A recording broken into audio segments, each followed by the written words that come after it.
Check, check, check, check. Is this much better? All right. Today, we'd like to start by beginning our rally today by acknowledging that we are gathered on Gadigal land. We'd like to pay our respects to elders past and present and extend our gratitude to all other Aboriginal people here with us today. This land and all of so-called Australia is founded on the ongoing murder and dispossession of Aboriginal and Torres Strait Islander peoples. Sovereignty was never ceded, always was and always will be Aboriginal land.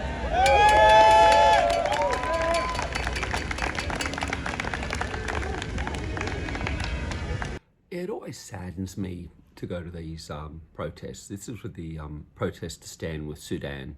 You know, they have an issue. They have a right to speak. You know, but you can just see from that first clip that I just put up, it's like the young boy.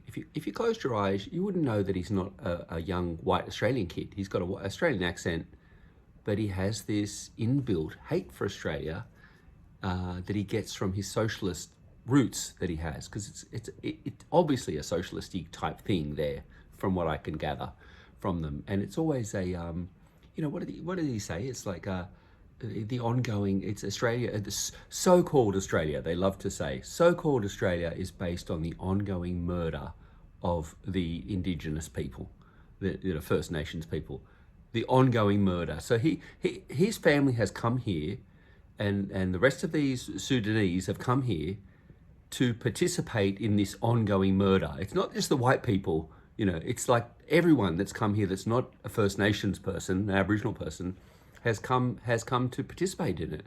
And look at his shirt, it's got ACAB, and there's a picture of a pig being sprayed in the face with a police uniform, being sprayed in the face with a can of spray paint. And it's ACAB, or they say, or what do they say, 1, 2, 3, 2, all cops are bastards. And it's their saying for these, you know, Antifa types.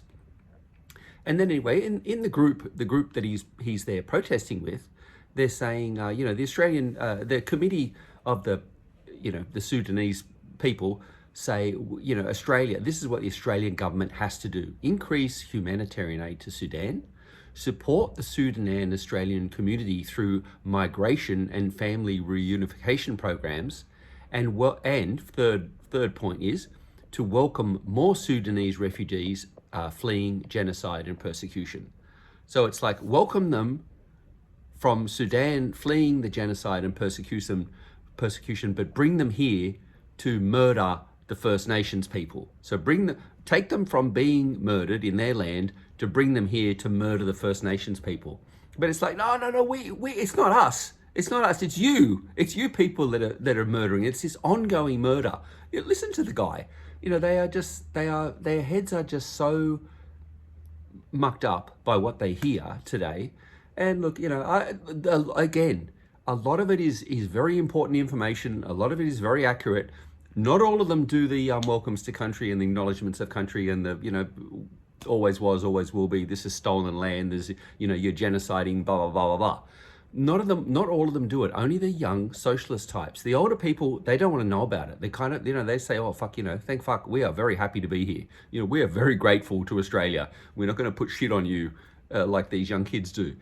Anyway, it is what it is. Look, at the rest of the video, there's some interesting parts. You know, it was a long protest, but yeah, look, enjoy it. All right. Stop the war in Sudan! Stop the war in Sudan! Stop the war in Sudan!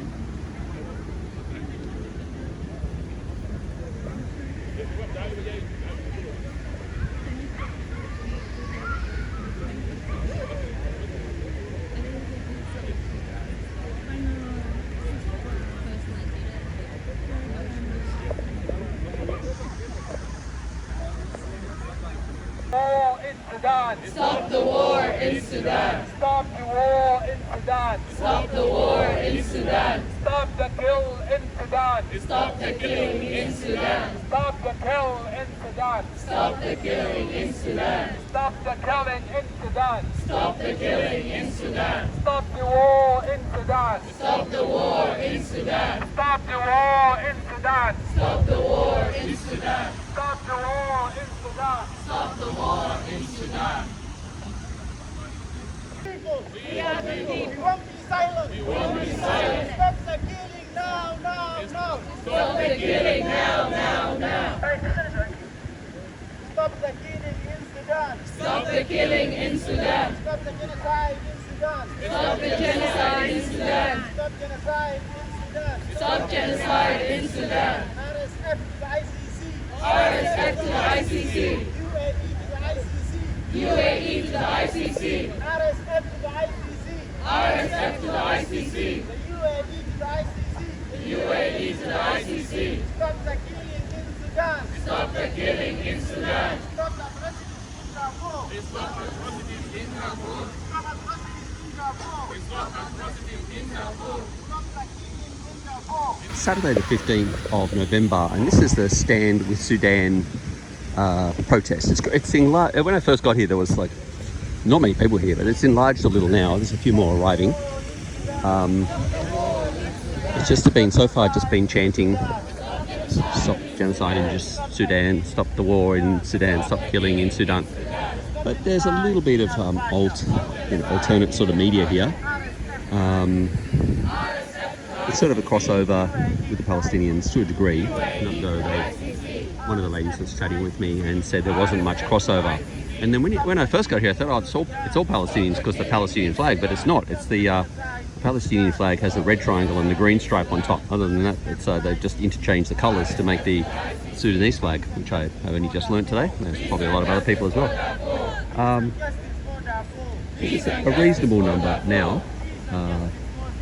Originally I was thinking it was like 15, it wasn't going to be a march or anything, so I'm not really sure what's going to happen, but we'll sit tight and we will see. Hopefully there'll be some speeches rather than just the chanting, because that is a little, that's not extremely exciting for the footage.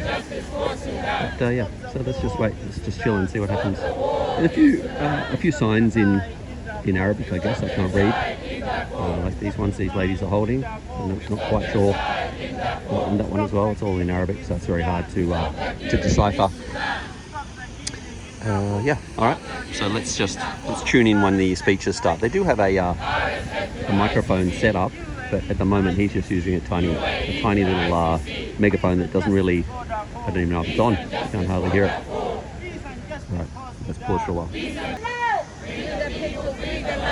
demand a free Sudan. We demand a free Sudan. Free the people, free the land. Free the people, free the land. We demand a free Sudan. We demand a free Sudan. Free the people, free the land. Free the people, free the land. We demand a free Sudan. We demand a free Sudan. Free the people, free the land. Free the people, free the land. We demand a free Sudan. We demand a free Sudan. RSF to the ICC. RSF to the ICC. RSF to the ICC. RSF to the ICC. RSF to the ICC. RSF to the ICC. UAE, you can hide. UAE, you can hide. We charge you with genocide. We charge you with genocide.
these Alright, group everyone of will young be people. starting shortly. We're just waiting for everybody to gather around. We'll just chat in a bit of time.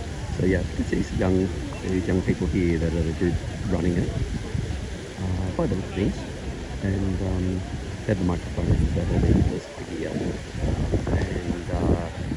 yeah, so we'll just wait. They're going to start soon, so I say there will be speeches. So yeah, sit tight and wait. Well, it's still not started yet. But this guy, he had his Australian flag and his Sudanese flag, but I think they had a word to him, and the Australian flag is gone now. It's disappeared. So that'll be the last to see of it. It's quite often the way at these type of rallies. You see them in the beginning, and then that's it. Then they're gone. But I'm sure they're going to kick the speeches off pretty soon. There's a bit of clanging and just more chanting. But the speeches will start. Oh, he's stuck his flag up on the lamp. I'm not sure if he's going to do more than that. But Aussie flag. Go on skis. Oh, hang on. I'll just come sit on the bench over here while I'm waiting for the speeches to start. It seems like it's just still more chanting. I'm not sure why they say they're waiting for people to come. It's like, it's probably quarter to 2 now. It's supposed to be at 1 o'clock. We're going to kick it off already. Alright, that's enough, otherwise I'll just keep chatting. Starting off again. Okay, well they're getting the microphone organised now, so I think it's about to kick off. So I'll head back over. Grab all my bits and pieces and we'll get a little spot here in front of right in the middle of it. See what's happening. The numbers have swelled. The numbers have definitely swelled slightly. There would be now probably closer to maybe it's getting towards 100 now, or maybe towards 70, 80, 100, something like that. Okay, I've come over a bit too early before the speech. I think it's a microphone issue. The guy, he can't get the microphone running, so I think that's the main cause of the problem. So let's wait again until we get some speeches underway. All right. Yeah, having microphone issues. Microphone issues with a big machine, and then now Hello, okay. Oh, that's better. Yeah. Slightly better.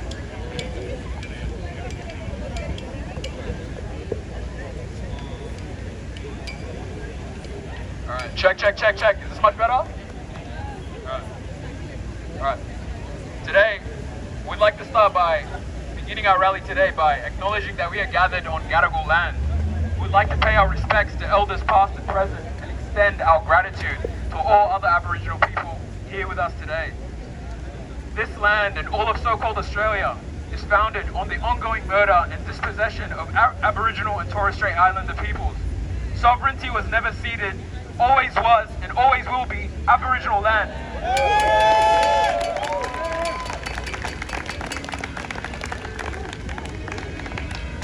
Ladies and gentlemen, first of all, I want to thank you guys out for coming out today. The fact that you're here shows the world will never stand for oppression, will never stand for injustice. 945 days of war, pain, hurt and suffering. 945 days of silencing, but we're here today to tell the world we'll never be silent to atrocities committed on our land. We're here to set the record straight and call out these evil perpetrators for the war crimes against innocent civilians. The terrorist militia, Rapid Support Forces, is responsible. They're responsible for the ethnic cleansing, systematic slaughter in Darfur, Nuba, and all over Sudan. And all this because the UAE, the US allies, and weapons via arms protection funds. This is a fact beyond the shadow of a doubt. Since 26 October in Darfur, 99,128 and counting individuals have been displaced. From El-Fasher and surrounding villages, thousands murdered in cold blood. Kordofan, Bara, Rapid Support Forces executed dozens of civilians.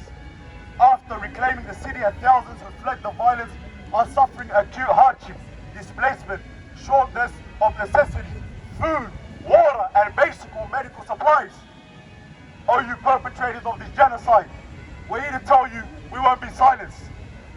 Ya Mohammed bin Zayed, your terrorist state, your terrorist militia, your terrorist agenda can never silence us.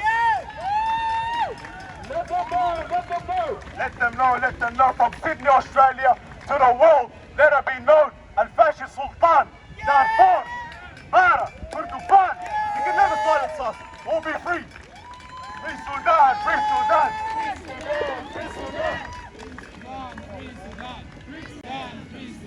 Free Sudan, free Sudan. Free the people, free the land. Free the people, free the land. We demand a free Sudan. We demand a free Sudan. Free the people, free the land. Free the people, free the land. We demand a free Sudan. We demand a free Sudan. Free the people, free the land. Free the people, free the land. We demand a free Sudan. We demand a free Sudan.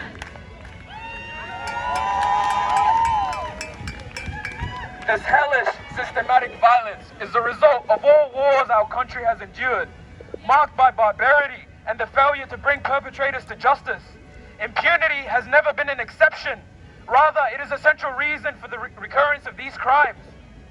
The ongoing absence of accountability has recreated an environment that allows the return of war crimes and genocide against the populations of cities and villages as soon as the regime's forces retreat, as seen as in Bara and El-Fasher. We also emphasize that the failure to secure unarmed civilians and the withdrawal of the army from the steadfast city of El-Fasher for months in the face of the Janjaweed militia is an irresponsible act deserving condemnation and accountability. The primary and most important duty of the army is to protect citizens and the homeland, not to protect itself. The war is, at the same time, an imperialist scheme aimed at weakening the Sudanese state and creating conditions for disintegration and division to deplete the capabilities of national sovereignty, the wealth of the country, and violate the people. This political and economic dimension of the conflict, local, regional, and international, places a doubled responsibility on the international community, that's you, that's us, to intervene immediately to stop this war and these massacres. Stop the war. Today is a day of testimony by the Sudanese people. Today is a day of demands. We demand an immediate ceasefire, the declaration of a humanitarian truth, and a complete opening of humanitarian corridors to El-Fasher and other areas of Darfur, Bara, and all of north and south of Kurdufan, ensuring the protection of aid convoys.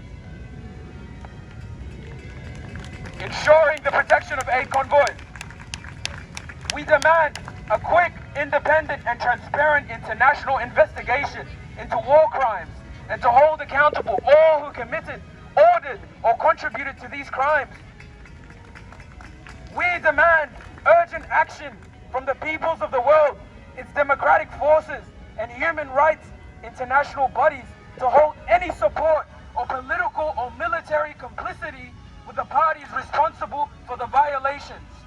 Free the people, free the land. Free the people, free the land. We demand a free Sudan. We demand a free Sudan. Free the people, free the land. Free the people, free the land. We demand a free Sudan. We demand a free Sudan. Free the people, free the land. Free the people, free the land. We demand a free Sudan. We demand a free Sudan. UAE, you can hide. UAE, you can hide. We charge you with genocide. We charge you with genocide. UAE, you can hide. UAE, you can hide. We charge you with genocide. We charge you with genocide. RSF, you can hide. RSF, you can hide. We charge you with genocide. We charge you with genocide. RSF, you can hide. RSF, you can hide. We charge you with genocide. We charge you with genocide. Thank you. Now I'm going to pass it on over to Mayas to introduce our speakers.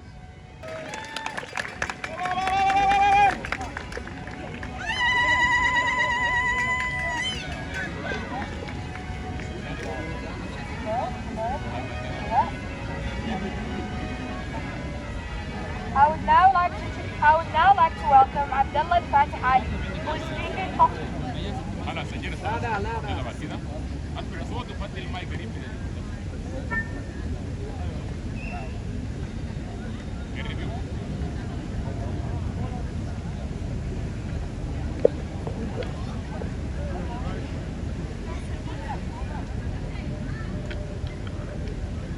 Check. Check.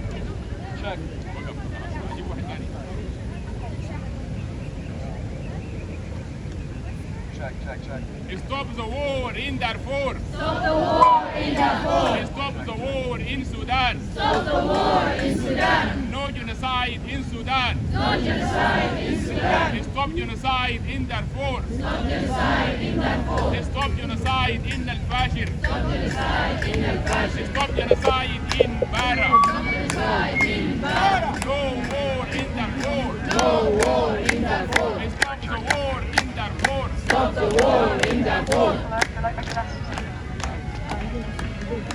I would now like to welcome Abdelah Al-Fatih Ali, who is speaking on behalf of Sudan. Please welcome Abdelah Ali.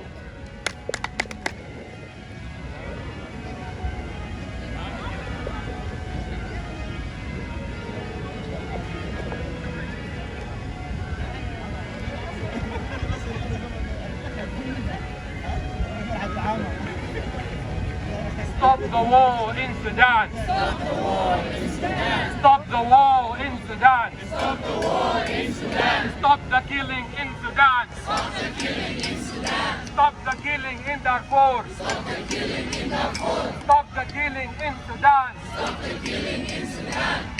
Ladies and gentlemen, we gather today in the heart of Sydney because of the people of the Sudan can no longer make their voice heard. We stand here not out of convenience, but out of moral duty. We stand because silence has become impossible, and because civilians in Sudan, especially in El-Fasher, are paying the price for a war they will never choose. I speak today on behalf of the Sudan Cultural Forum, grounded firmly in humanitarian vision that puts civilians first. Our message is simple and unwavering. We stand with civilians. We call for an immediate ceasefire. We demand protection for vulnerable, and we refuse to be drawn into any political alignment with any armed or political actor. Our stance is purely human, purely ethical, and purely about saving lives. Ladies and gentlemen, for over 2.5 years, the world was watched Sudan descend into one of the worst humanitarian disasters of this century. Entire cities have been emptied. Families have been torn apart. Children are growing up knowing only hunger, fear, and displacement. Yet, despite the scale of this catastrophe, the world's response remains painfully inadequate. Sudan is collapsing in silence. Today, we break that silence. Stop the killing in Sudan. Stop the killing in Sudan. Stop the killing in Sudan. Stop the killing in Sudan. Stop war in Sudan. Stop the war in Sudan. RSF to ICC. RSF to ICC. RSF to ICC. RSF to ICC. To the Australian government. Australia has a proud history of humanitarian leadership, from supporting global crisis to championing human rights. We value that role deeply, but the response to Sudan has not matched the reality on the ground. Today, we call on the Australian government to increase diplomatic pressure through the UN and international partners to secure an immediate ceasefire, provide urgent humanitarian assistance, prioritizing Darfur and the torn city of El-Fasher, add Sudan to Australia's list of foreign policy and humanitarian priorities in the same way it prioritizes other global crises. Support frontline Sudanese-led civil organizations that are directly delivering aid in impossible conditions. Expand and ease the humanitarian intake of the Sudanese refugees and review the status of those already in Australia to ensure safety, stability, and family reunification. These are not political demands. These are human obligations. Protecting civilians is a universal duty. To the Australian media, we must ask a difficult but honest question. How is it that one of the largest humanitarian crises in the world receives so little coverage? How can the death of thousands become a secondary headline while far less deadly events elsewhere dominate the front pages? We call on Australian media outlets to increase consistent and responsible coverage of the crisis in Sudan. Give space to Sudanese Australian voices who carry the stories, the testimonies, and the truth. Apply the same journalistic standards and urgency to Sudan as they do to the other major global conflicts. Media silence does not save lives. Media silence allows suffering to continue unseen. The Australian public, we ask for something simple but powerful. Do not let Sudan disappear in the dark. Share the information, ask questions, support humanitarian campaigns, hold elected leaders accountable for their international actions and inactions.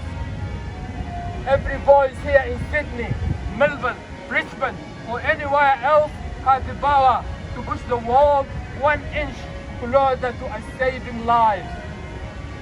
Finally, to our families in Sudan, to the people of El-Fasher, to every civilian caught in the crossfire, we see you, we hear you, and we will not stop speaking for you. Sudan is not a forgotten crisis, and Fashar is not a footnote.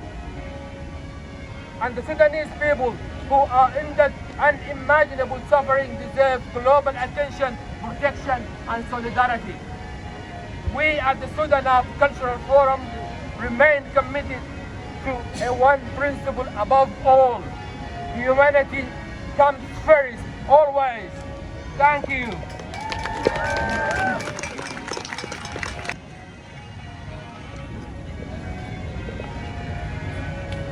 Next.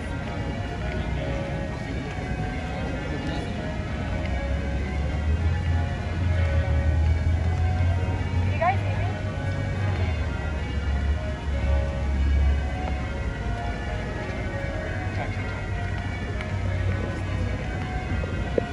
Alright, so our next speaker we have Mustafa Hassan, who is speaking on behalf of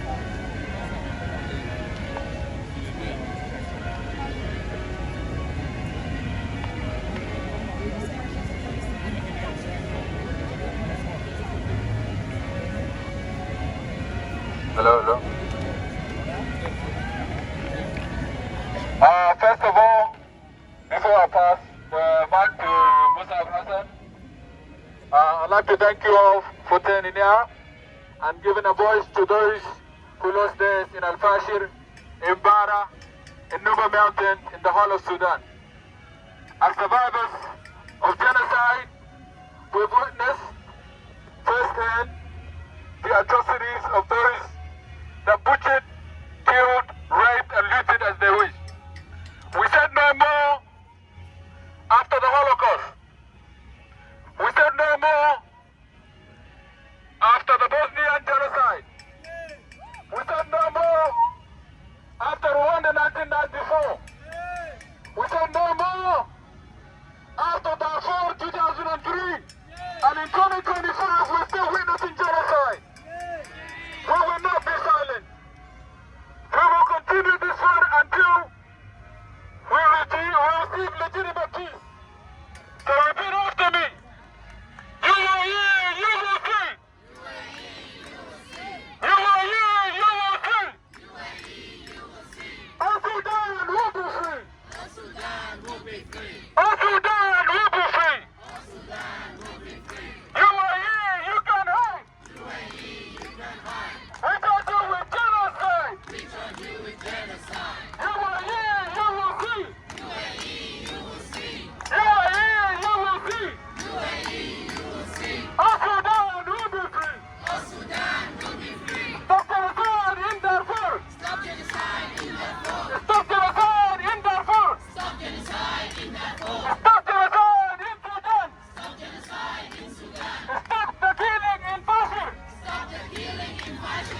in the past 2 weeks.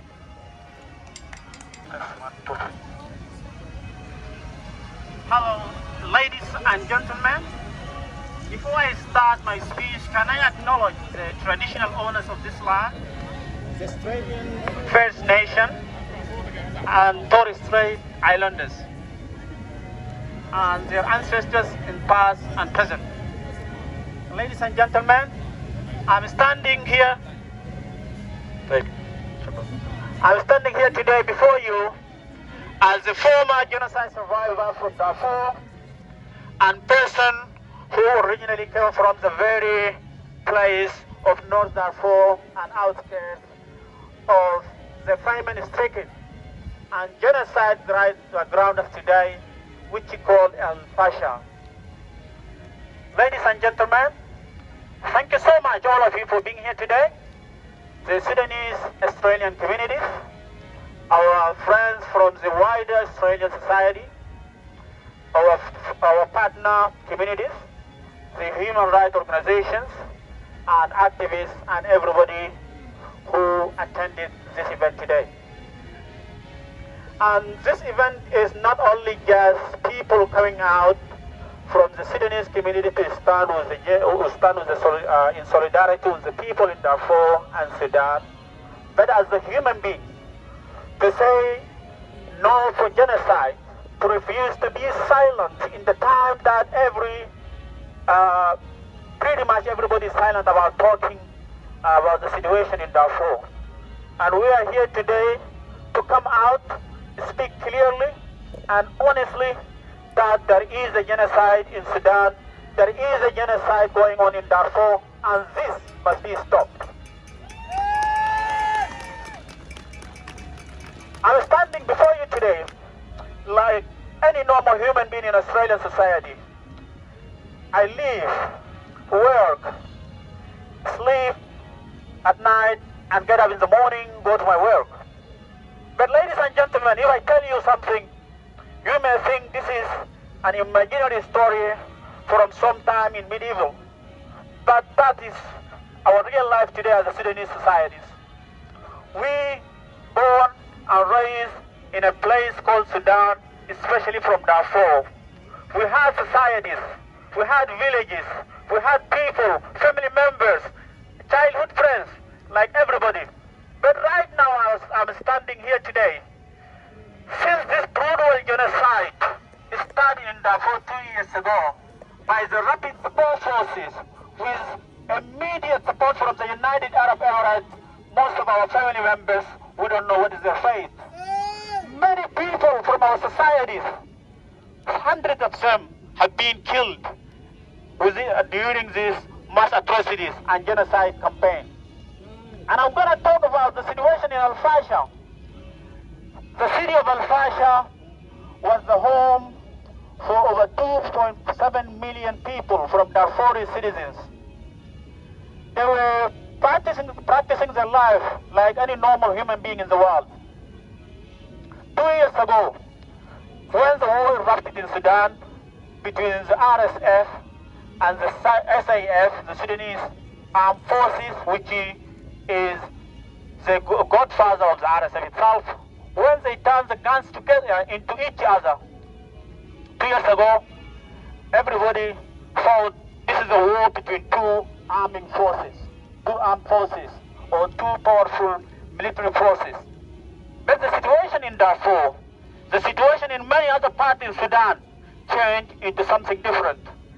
And it's still the media reporting about the civil war, about the paramilitary group and armed forces fighting into each other. But that is something from the past. The situation right now is a genocide. RSF, the powerful paramilitary group, is immediately funded and sponsored by the UAE, committing a genocide and targeting villages, cities, farms of the innocent civilians in Darfur based on their ethnicity. And I'll tell you why that is happening and why the world is silent today and complicit before a real genocide that's taking place before our eyes. The situation in El-Fasher on 27th of October this year, few weeks ago, the city of El-Fasher, the last place that out of RSF control, which was a safe haven for all the displaced people after the collapse of all Darfur region, has fallen into the hands of the RSF. After that, what is the fate of the millions of people who were inside El-Fasher before that? What is the fate of our loved ones is still unknown. There is a complete communication blackout, no telecommunications, no connections. We don't know the fate of our family members. They are not in tens, they are not in hundreds, but they are in thousands. According to the last statistics from the human rights organization and humanitarian organization, the civilians in El-Fasher before the fallout, before the fall of the city, there were roughly 923,000 people who were trapped in there. For 2 years long of besiege under artillery shellings, drone strikes, and ground assault. There were more than 276 ground assaults to the city, RSF targeting the civilians and children, including women, children, aid workers immediately. We had witnessed the complete wipe out of Al-Junaina, the capital city of West Darfur in June 24. We have witnessed the wiping out of the city of Niala in July 2024. We have witnessed the wiping out of entire nation and genocidal attacks of Al-Zalinje and other cities. After that, all the people from all parts of Darfur, they came to the city of El-Fasher. Since then, the city of El-Fasher had been under complete siege by the RSF, with full blockade of the humanitarian assistance, with full blockade of the medicine and food to pass into the city. The people were trapped in there for 18 months. They haven't received anything from outside. There was no way to outside, no way to inside. During which the civilians were trapped under starvation and famine. The UN had recorded the famine in El-Fasher. During this time, thousands of people, including children, women, were killed, kidnapped, tortured, raped. And unfortunately, there are less from the international media, or I can say very few of them have reported that situation. Until the list of the crimes and atrocities continue, from the genocidal attack of the Zamzam refugee camp, Abu Shouk refugee camp, and El-Fasher refugee camp, which hunted lives of thousands of refugees and civilians in the hands of RSF with the full support of the UAE. Until the 27th of October this year, the RSF took control of the city, has blocked out all the connections, and started killing the people. According to the Yale Humanitarian Lab of the United States, there are more than 10,000 people have been killed during the last few weeks in El-Fasher. In a level that Mr. Nathaniel Ryman, the director of the institute, said we are witnessing Rwanda level of a genocide in El-Fasher today, with a complete blockade from the rest of the world, and they are isolated. Yesterday I saw the statement by the United States Secretary of State, Marco Rubio. He said they are very horrified because the UN humanitarian coordinator in Tawila, the nearby safe place that where the civilians and the displaced people supposed to go, west of El-Fasher, they were expecting thousands or hundreds of thousands of displaced people from El-Fasher, but they haven't received more. They received only like 8,000 or 10,000 people. The question is, where are the over 900,000 people who were in El-Fasher before the attack? Many analysts are saying now, and many humanitarian organizations and human rights organizations, they are saying, because these people were under starvation and famine for a long time, with the malnutrition, they couldn't work. Some of the survivors whom I spoke to during the past few weeks, they said many people were captured and killed in the outskirts of the city. And we all watch those horrific videos of the mass atrocities and summer execution of civilians in the hands of RSF. And the question is, why all these kind of genocidal atrocities are happening in Darfur, and why the United Arab Emirates, the country with the heaps of wealth and reputation, is supporting this, and why the international community is silent and complicit? The reason is the international law, the international genocide conviction. They have become just a piece of papers. Nobody is implementing and nobody is following in today's world. That is a shame. The United Arab Emirates, a wealthy country, they think that by killing the civilians of Darfur, by mass displacement, by displacing the whole nation and the population of Darfur, they think they can put their hands on the natural resources and the gold of Darfuri people. They think because they are wealthy enough and they are strong enough and they have a lot of friends around the world to be complicit with, they think it is easy to have the poor people of Darfur displaced from their land and take their land to make it their own farmlands to establish their agricultural project. Okay, fine. This is not a war, this is not a civil war as the people talking about. When all the international media, including the New York Times, France 24, Reuters, and all of them are documenting the deployment of mercenaries from the South America to Darfur through Abu Dhabi to commit all this genocide, to support RSF. This is not a civil war. What we're witnessing today, that the air drones are attacking immediately the refugees centers and killing thousands of people just in a matter of days. In a matter of days. That is not a civil war. That is a foreign invasion in neglection to the international law, in neglection to the 1948 genocide conviction. The world must act now. The world must act now. The situation in Darfur can be prevented.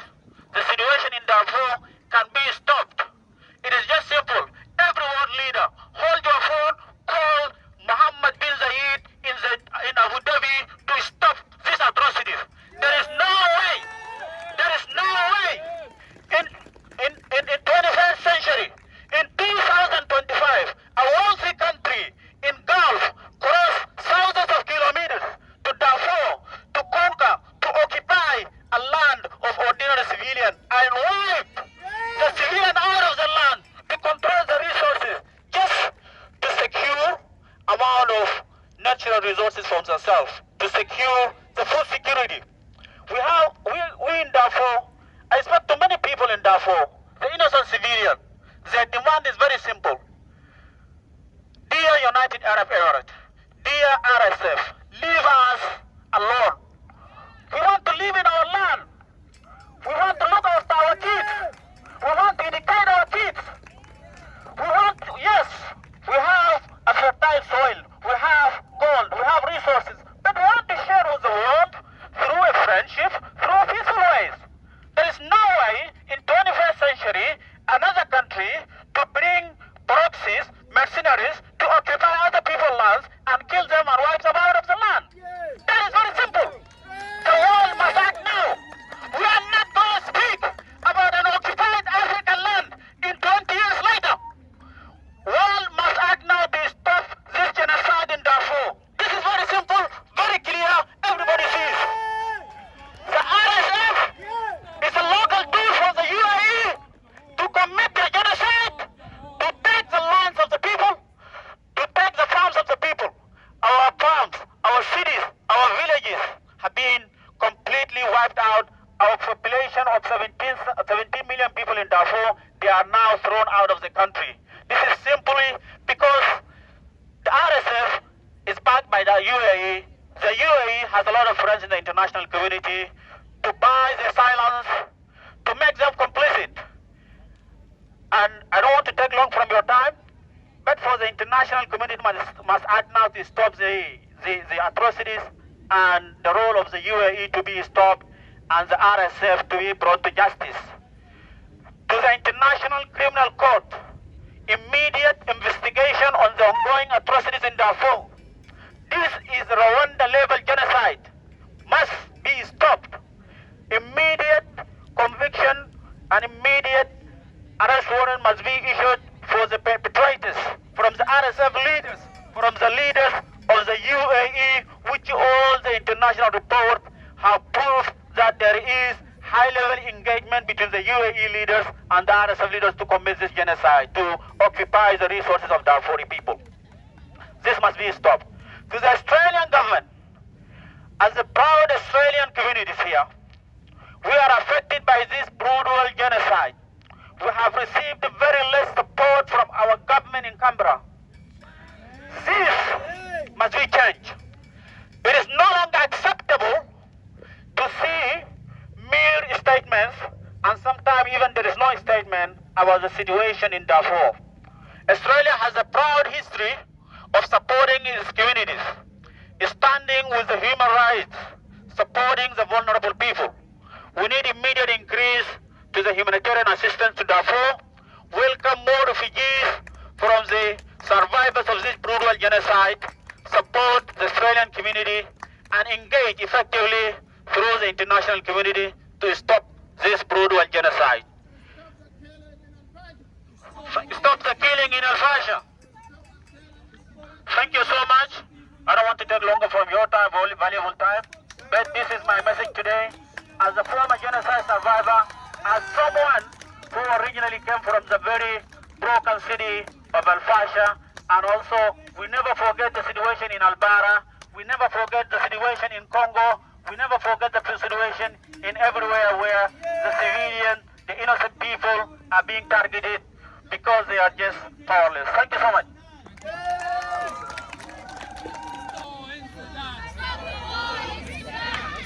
Killing in Sudan. Stop the killing in Darfur. Stop the killing in Darfur. Stop the killing in El-Fasher. Stop the killing.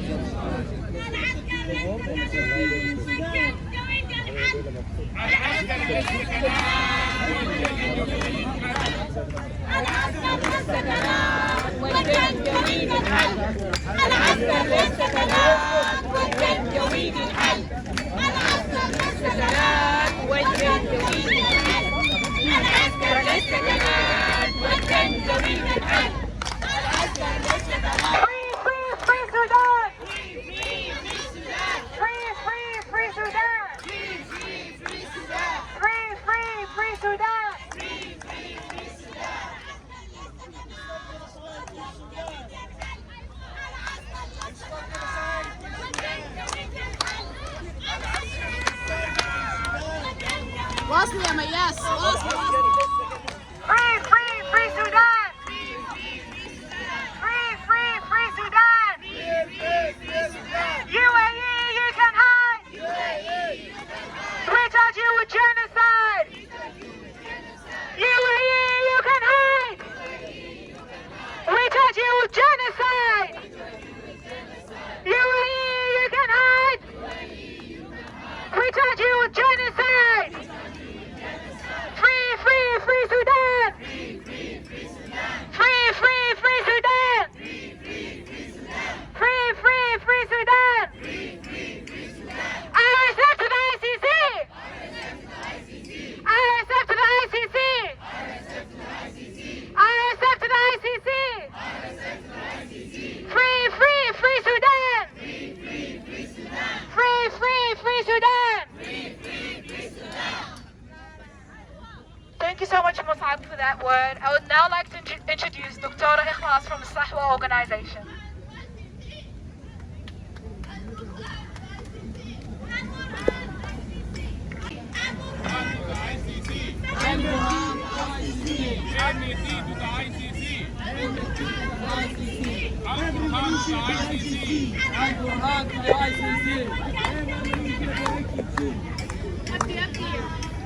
Hello everyone. I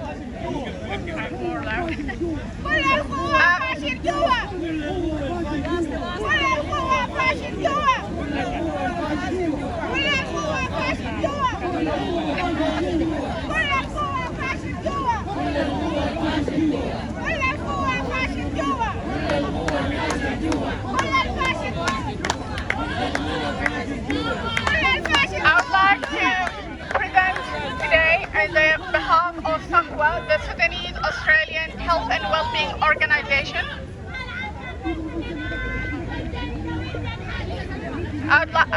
On behalf of the Sudanese and Health and Wellbeing Australian Wellbeing Organisation, and as an Australian Sudanese citizen, today we stand here with our citizen to El-Fasher. First, I'd like to acknowledge the traditional custodian of this land, the Gadigal people of the Eora Nation, and I pay my respect to elders past and present and emerging. Today, I'm presenting as a mom, as a health professional, and as also a leader for the well-being for the Australian community, Sudanese Australian community. What's happening in El-Fasher and what's happening in Sudan is unimaginable. The suffering, the bombing, the hunger, the displacement. The main targets usually are the innocent civilian, children and women. Today, the terror at the hand of the RSF the world cannot be silent. They stayed silent for too long, and that is shameful, very shameful. But silence is not neutrality. Silence is betrayal. No more silence, no more violence. Since the siege of El-Fasher, the UNICEF reports more than 130 children has been at risk of maiming, killing, and hunger. The Integrated Food Security Classification, it's classified that a child in Sudan dying of malnutrition every 2 hours. Shame! Shame! 23 girls have been raped just in the last few weeks. Shame! 10,000 children walking 60 kilometers to reach for safety. Shame! Families have been displaced. Half of the population in El-Fasher at the moment are strained. Hospitals have been attacked. Health professionals have been attacked. In a Saudi maternity hospital, 460 patients with their companions have been executed. The health professionals have been abducted. Shame. We cannot stay silent. Today, we're raising our voices together with our community leaders and with concerned Australians that providing urgent humanitarian aid is unquestionable. Leading diplomatic effort to immediate cease of fire and securing permanent peace to Sudan.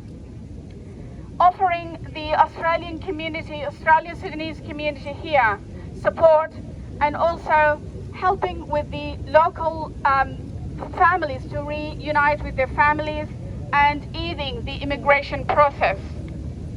We are unconditionally raise the demands to stop the war now. We will not be silent and we will not be broken. We will seek justice for Sudan.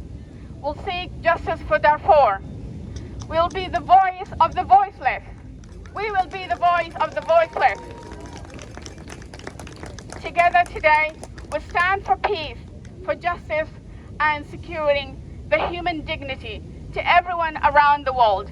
It's a need, and we all have a responsibility to be the voice for them. Thank you. The people free the land. Free the people, free the land. We demand a free Sudan. We demand a free Sudan. UAE, you can hide. UAE, you can hide. We charge you with genocide. We charge you with genocide. UAE, you can hide. UAE, you can hide. We charge you with genocide. We charge you with genocide. UAE, you can hide. UAE, you can charge you with genocide. We charge you with genocide. RSF, you can hide. RSF, you can hide. We charge you with genocide. We charge you with genocide. Free the people, free the land. Free the people, free the land. We demand a free Sudan. We demand a free Sudan. Free the people, free the land. Free the people, free the land. We demand a free Sudan. We demand a free Sudan.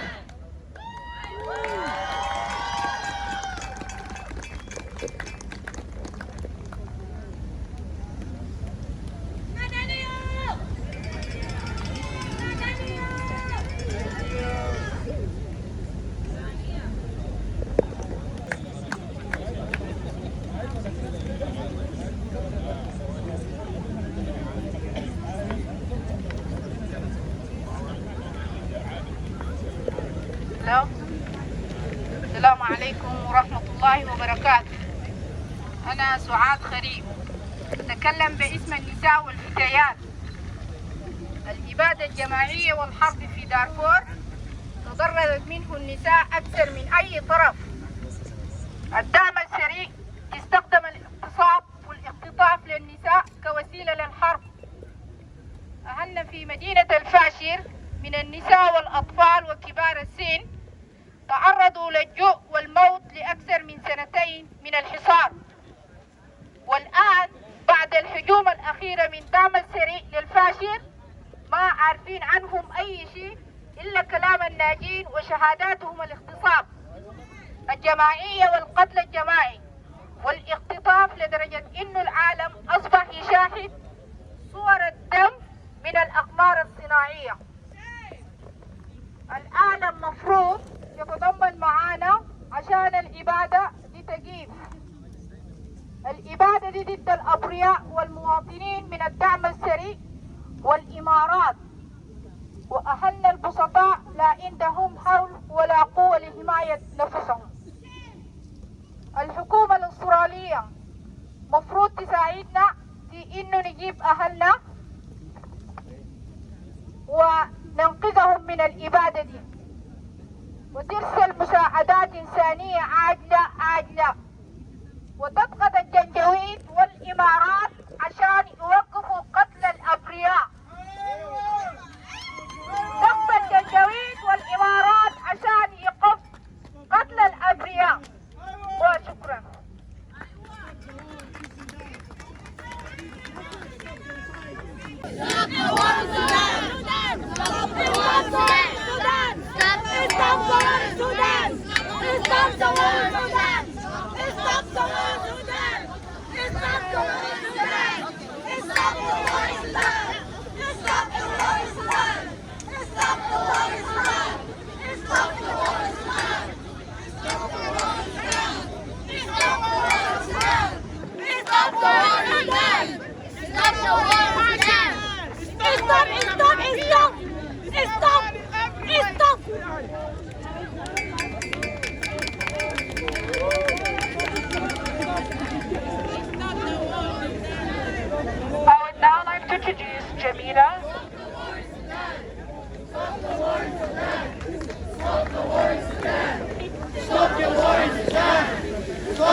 Guys, we are going by the agenda that we have here set up for this event.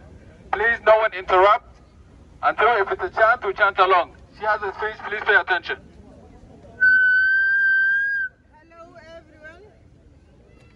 Hello everyone. What is going on? This is a state of El-Fasher. Look like thousands of people died because of UAE. Thousands of people were killed, especially in the city of El-Fasher. UAE support the Janjaweed to killing innocent people, such as women, children, and elders. They struck and detains and burns them in. This is El-Fasher look like. Why is the African Union? Why is the African Union silent about the Sudan problem? Where is humanity? Where there is Janjaweed man name is Awululu. Yes. He is a man devoid of humanity who liquidated innocent people. What happened in Sudan? Most Sudanese lost all their possession and lost their family, and they become homeless, displaced, and refugees. Please save Sudan. What is going on? See on these people, women, children, because of what happened in Sudan, genocide. Why is the international community silent about these things? Why is humanity use these people to safe area and provide them with food and medicine? I found a picture of a man in the hand of Janjaweed. He said, please, before you kill me, I call to my son.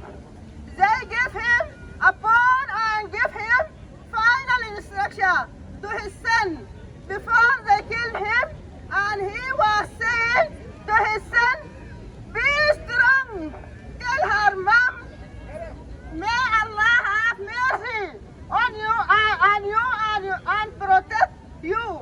This is the life is short. I'm going to die, and life is short.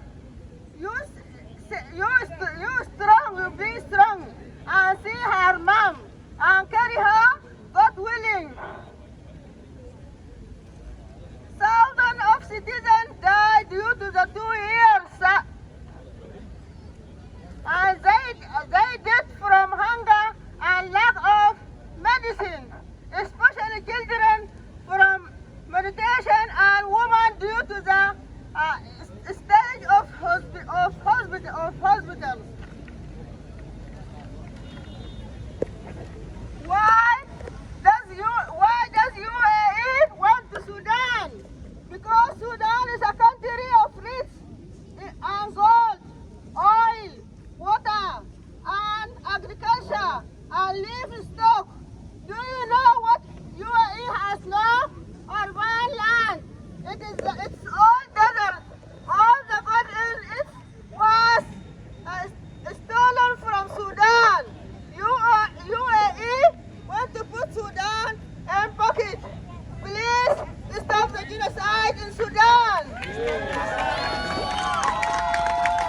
Thank you so much, Julien, for this. I would now like to welcome Abdelah, who is speaking on behalf of the Nuba Mountain Association. Genocide in Sudan! Stop genocide in Sudan! Militia in Sudan! Stop militia in Sudan! Stop support the rebels and militia in Sudan!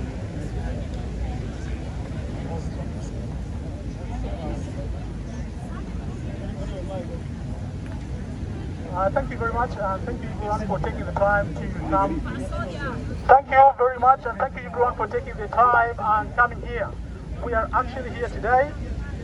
Before I can start, actually, I would like to acknowledge the traditional custodian of the land where we are meeting today, the Gadigal people of your nation, and pay my respect to elders past, present, and emerging. And thank you for coming here today. We are actually here today to support our brothers and sisters back in Sudan who are facing a genocide. Genocide that is perpetrated by the Rapid Support Forces. And this is done in front of the eyes of the international community with a complete impunity. Ladies and gentlemen, what we are seeing today in social media on a daily basis, today and tomorrow. Everyone, you can just go to social media and write Darfur, you can see what is happening there. The atrocity committed by RSF and RSF forces and enabled by regional and international actual power particularly the tycoons of the United Arab Emirates. They are working tirelessly to try and weaken the Sudan sovereignty and plunder its resources. It is, yes, what we are seeing today and what people of Sudan are facing today is a destructive war machine that is taking life of innocent civilian people on a daily basis. We strongly condemn all brutal massacres that is happening in El-Fasher, in Bara, and other regions in Darfur and Nuba Mountains, Kordofan.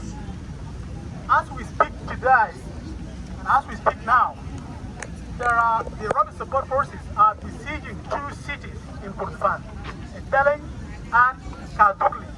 Those people have been besieged for about 2 years. They are actually forced to eat tree leaves to survive.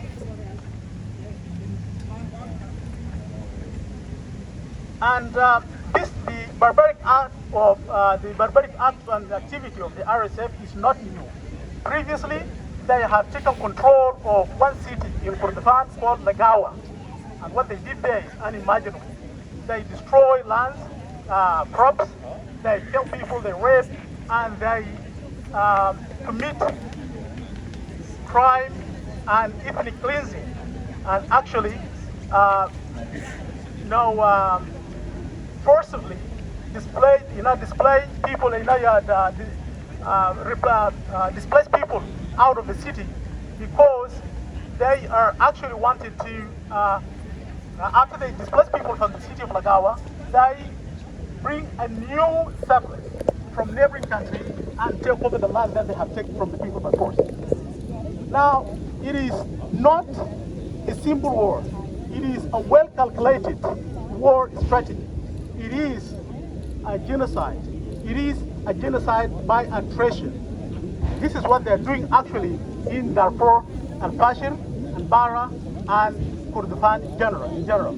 So therefore, we demand the international community, the Australian government and the international community to do actually simple things, very simple acts. And I know the international community and the Australian government have the resources to implement those strategies.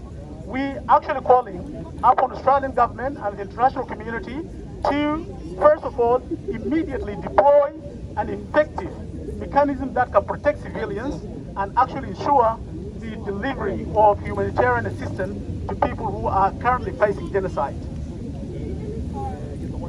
Secondly, we are calling upon the international community and Australian government to put together a coordinated and enforceable international embargo on weapons and military assistance to any country that is backing up the rapid support forces and enabling them to commit genocide in the entire Sudan. Third, we call upon the Australian government and the international community to open an international investigation into war crime committed by the RSF in every city they have entered. And also bring the proper and also prosecute all who have been involved in this crime against humanity. Fourthly, we demand the Australian government and international community to actually classify RSF, Rapid Support Forces and Janjaweed, as a terrorist organization because they are terrorists.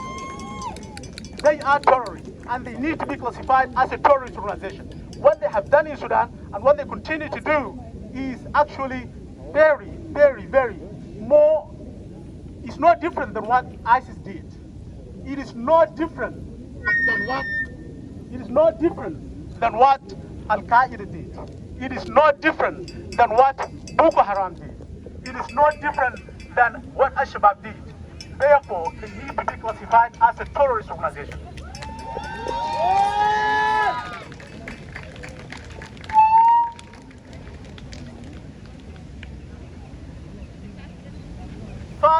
Fifth and last, we would like to call upon the Australian government to try and increase the humanitarian intake of the Sudanese refugees who are currently flying, who are currently, everywhere, have been dispersed and facing genocide of the century actually.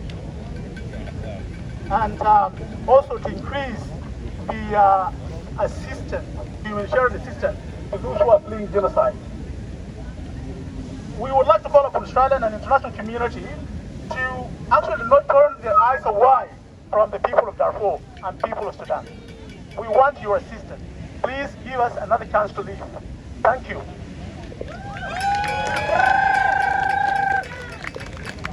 I'd like to introduce Dr. Julien Cooper to say a few words.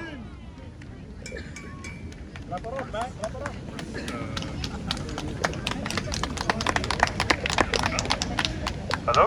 Hello everyone. Ahlan wa sahlan. Hello everyone in Sydney. I hope you're here today. Dear brothers and sisters from Sudan, thank you for coming.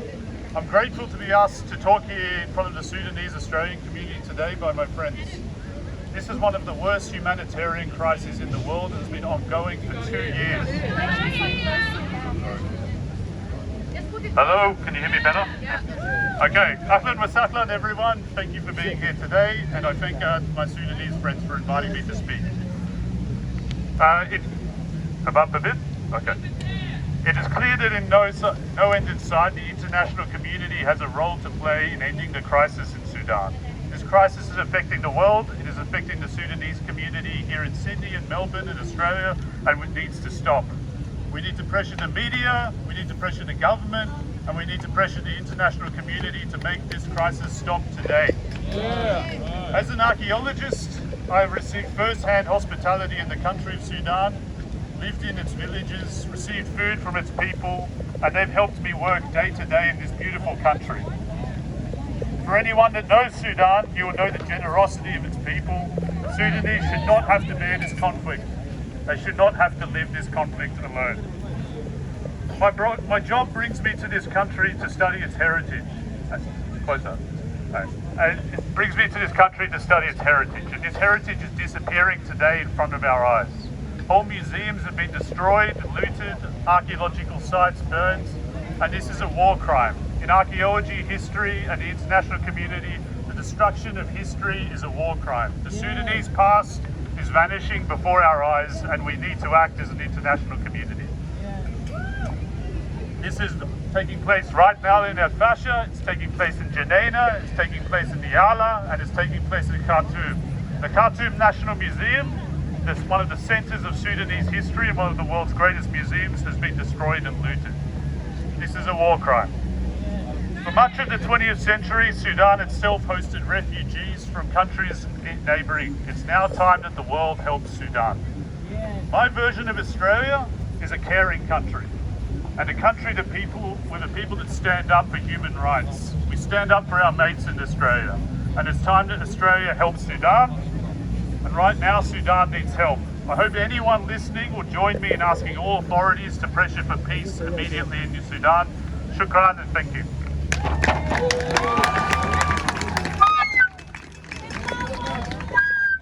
RSF to the ICC. UAE to the ICC. RSF, you can hide. We charge you with genocide. UAE, you can hide. We charge you with genocide. ICC.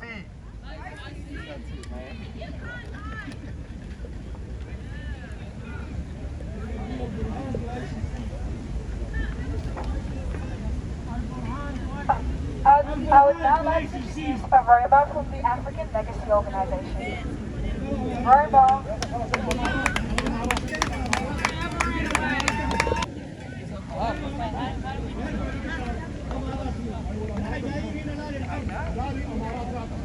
Oh, okay. Thank you so much.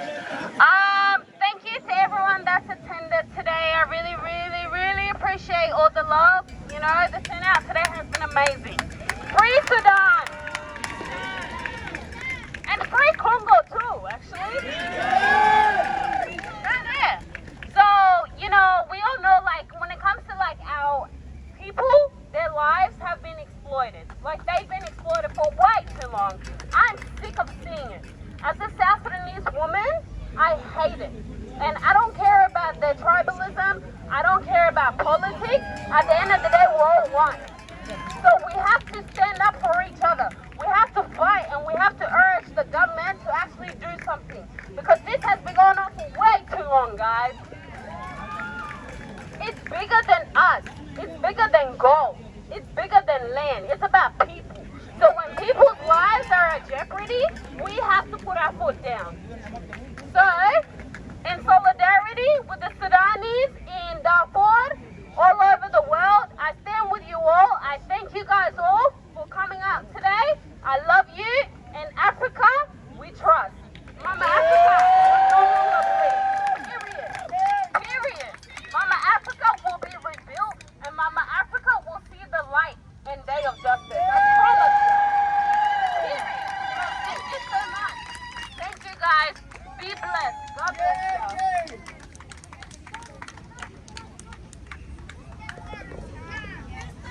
And the militia, Janjaweed, has now developed into a proxy war. The Janjaweed are funded, sponsored, and supported by the United Arab Emirates to commit genocide on innocent civilians in Darfur and all of Sudan. And we are here to send a message to UAE and Mohammed bin Zayed. UAE to the ICC! UAE to the ICC! UAE to the ICC! Janjaweed to the ICC! Janjaweed to the ICC! UAE, you will see! Al Sudan will be free! UAE, you will see! Al Sudan will be free! UAE, you can hide! UAE, you can hide! We charge you with genocide! We charge you with genocide! UAE, you will see! UAE, you will see! Al Sudan will be free! Al Sudan will be free! UAE to ICC! UAE to the ICC! Janjaweed to the ICC! Mohammed bin Zayed to the ICC! Bin Zayed to the ICC! UAE to the ICC! Guys, louder! UAE to the ICC! UAE to the ICC! Stop genocide in Darfur! Stop genocide in Darfur! Stop genocide in Sudan! Stop genocide in Sudan! Stop genocide in Bara! Stop genocide in Fashar! Stop genocide in Boyle! UAE, you will see! UAE, you will see! Al Sudan will be free! Al Sudan will be free! Now I'd like to introduce Ibrahim to say a few words.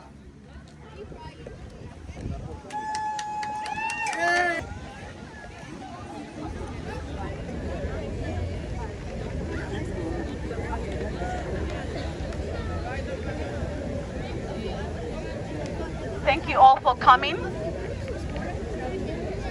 Today we stand here not only in mourn but in solidarity with Sudanese people.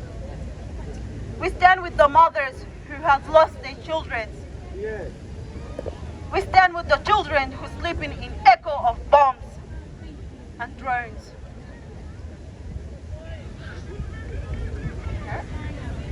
We stand with displaced people searching for small shelters and a piece of bread.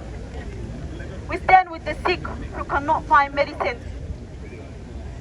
We stand with a homeland burning in silence of the world. We stand with a homeland burning in the silence of the world. Sudan is bleeding today from a wound of a war, injustice and division, while some call for strategy to continue, hope remain alive in the heart of Sudanese honorable sons and daughters. The voice of truth will not be killed, and the blood that has been shed will not be in vain. Our appeal to the international community will demand just peace, just peace, just peace, just peace. Not peace written over corpse. Truth, justice, not empty statement. An immediate end of the war and punishment. And punishment for the wronggoers and anyone who blocked the path of peace.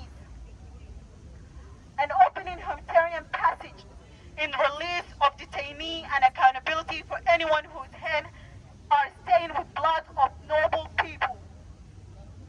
To everyone who loves peace, your voice in extension of mothers cries in El-Fasher, Ma'askar Zamzam, Kabkabiya, and the Nuba mountain. We will not be silent. Silence at a time of killing is a betrayal. Standing with oppressor is a human and moral duty. Before it's a political one, let us raise our voice loudly. Stop the war in Sudan now! Stop the war in Sudan now! Stop the war in Sudan now! Stop the war in Sudan now! For Sudan, the children, the brave of school, for the women who have lost their safety, for you, for the homeland that deserve a life, for a homeland that deserve a life. Let the world know Sudan is not a forgotten cause, but a living wound in the heart of humanity. A living wound in the heart of humanity. Let the world know that our people deserve peace. Our people remain strong in their wound and their gut. The greatest then triumph. The truth and the light will prevail in the end, no matter how long the oppressed night lasts. Stop the war in Sudan! Stop the war in Sudan! Stop the war in Sudan! Freedom, peace, justice! Freedom, peace, justice!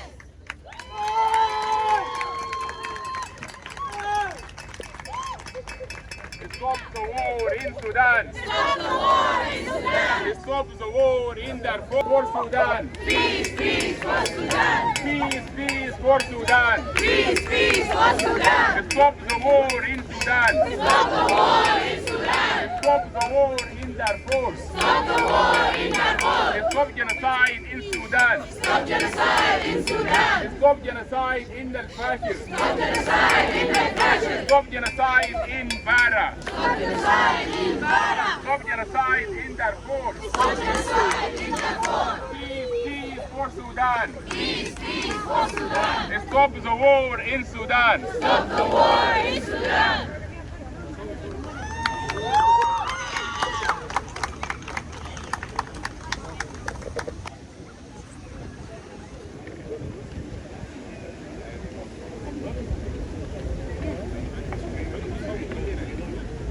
I would now like to introduce Majid, who came recently from Sudan and he's been here for 3 months training, and he's going to share his experience in a few words.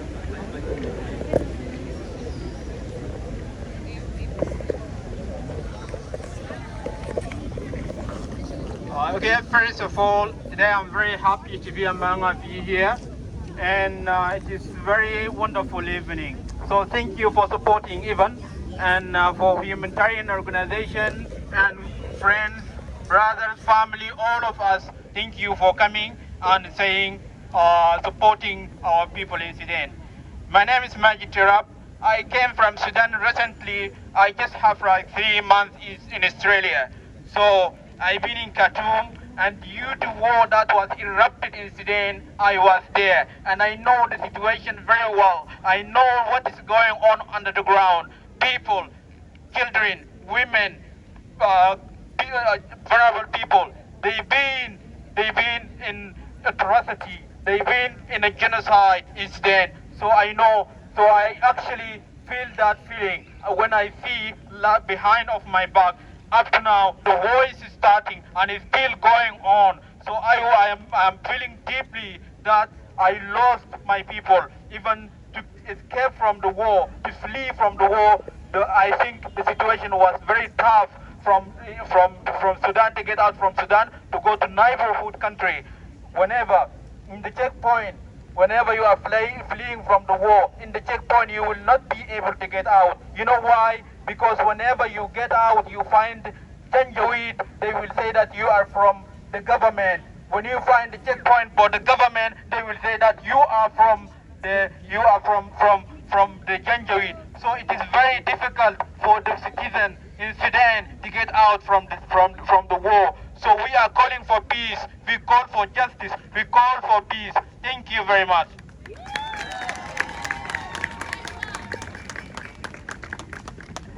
Thank you so much, Majid, for that. I would now like to introduce Patricia, who's going to speak. Patricia. Where is Patricia?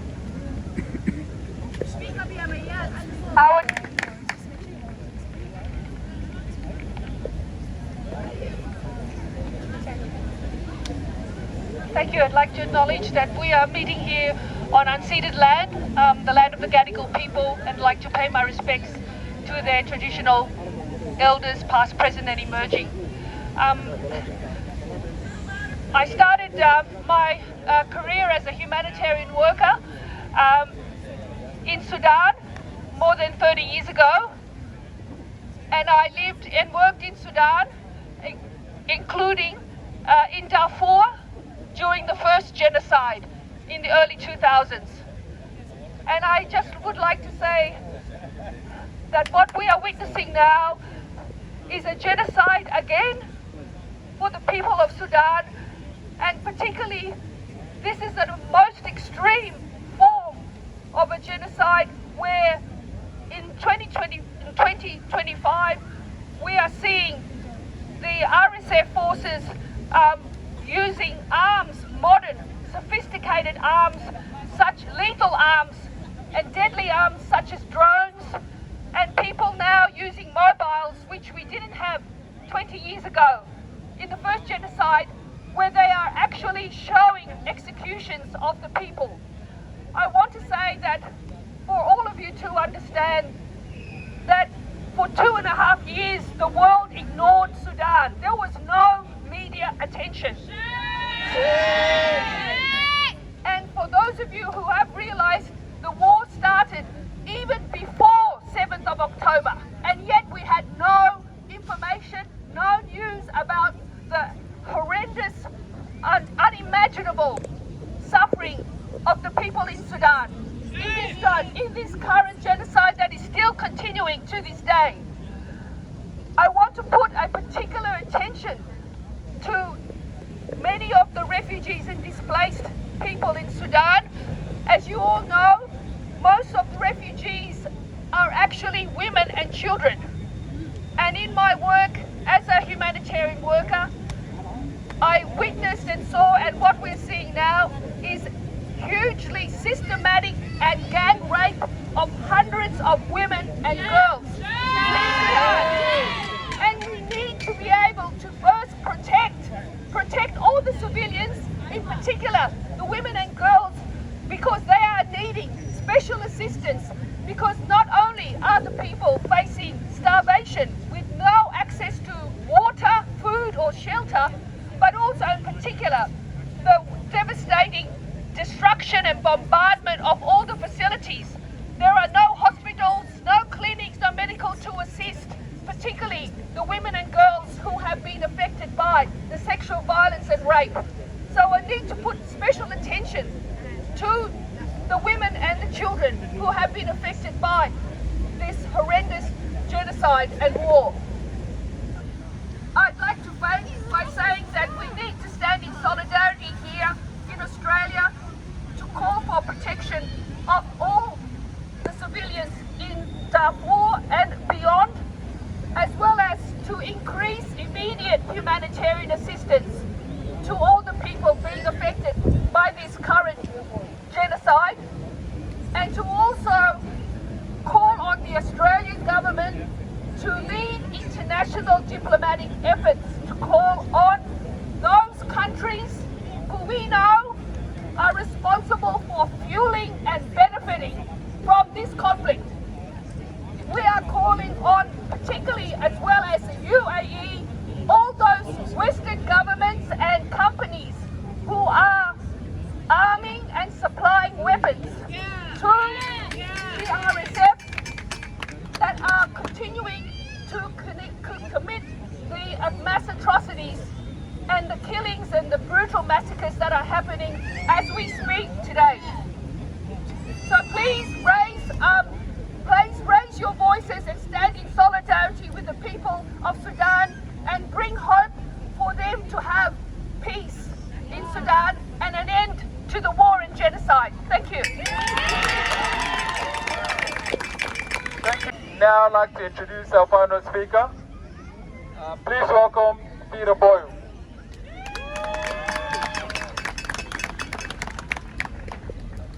Hello. Hello, friends. Hello, comrades. Hello, fellow Sudanese, Australians, and everybody who cares about humanity. I acknowledge that we are here in the land of the Gadigal people, and this was Aboriginal land and always will be. Now, many of us have been gathering and protesting in this very spot for the last 2 years against the genocide in Gaza. And it is good that we are doing that.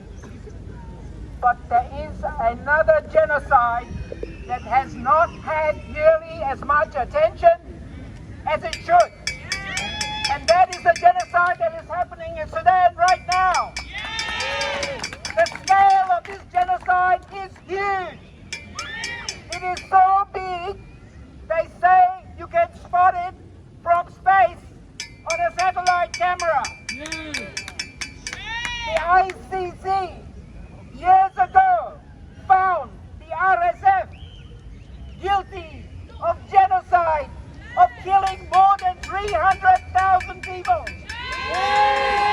And now, only over the last few weeks, maybe up to 70,000 more people have been killed in El-Fasher and Bara, and in the desert running away.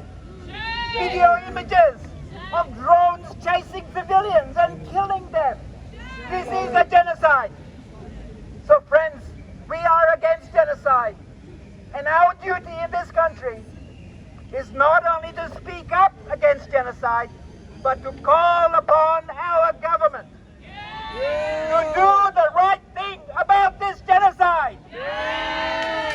First, speak up against the genocide. Condemn the genocide. Take it to the UN. Take it to all the international organizations and forums that Australia is in. And condemn. Stop the war. I'm coming to this, brother. I'm coming to this. $12 billion has been spent. I'm coming to this. I'm coming to this, brother, because this is something we can all agree on the easy demands on our government. Stop the war, speak up against the war. Humanitarian aid, yes, they should do that. Give permanent visas, protection for the asylum seekers in this country. They should do that. But there is one thing that most people don't realize. Australia is arming the UAE. You know, in the last 8 years, there have been 257 military export licenses given for exports from Australia to the UAE. More military exports than Australia sends to Saudi Arabia.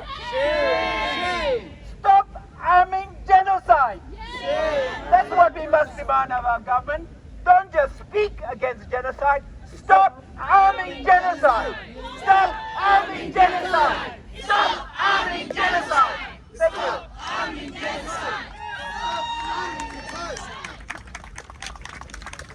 Thank you so much, Peter Boyle, for that.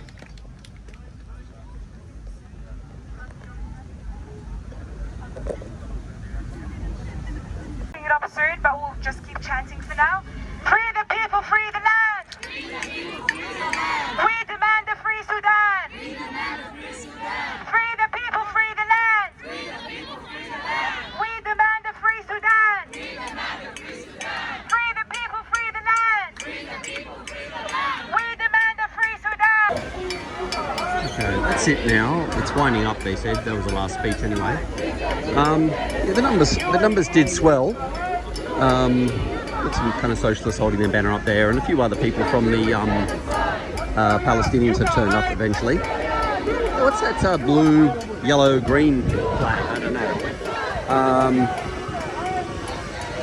Yeah. A few other odds and ends floating around.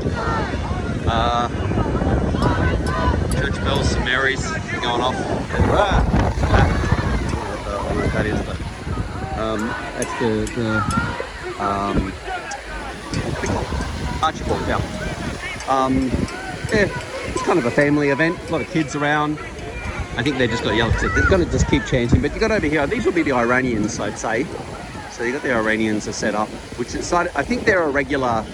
They're kind of a regular thing. And then the Chinese tourists want to get their photo with the fountain, so that's a regular thing too. They're not going to get as mucked up as they are some days. Cops, big fella. Oh, he's got a baton too. I didn't normally see them with a baton. He's got a big long baton as well. Or maybe I just don't notice, but I don't think you do. So he's yeah. Maybe the baton is optional. He's opted for the baton. He doesn't mind it.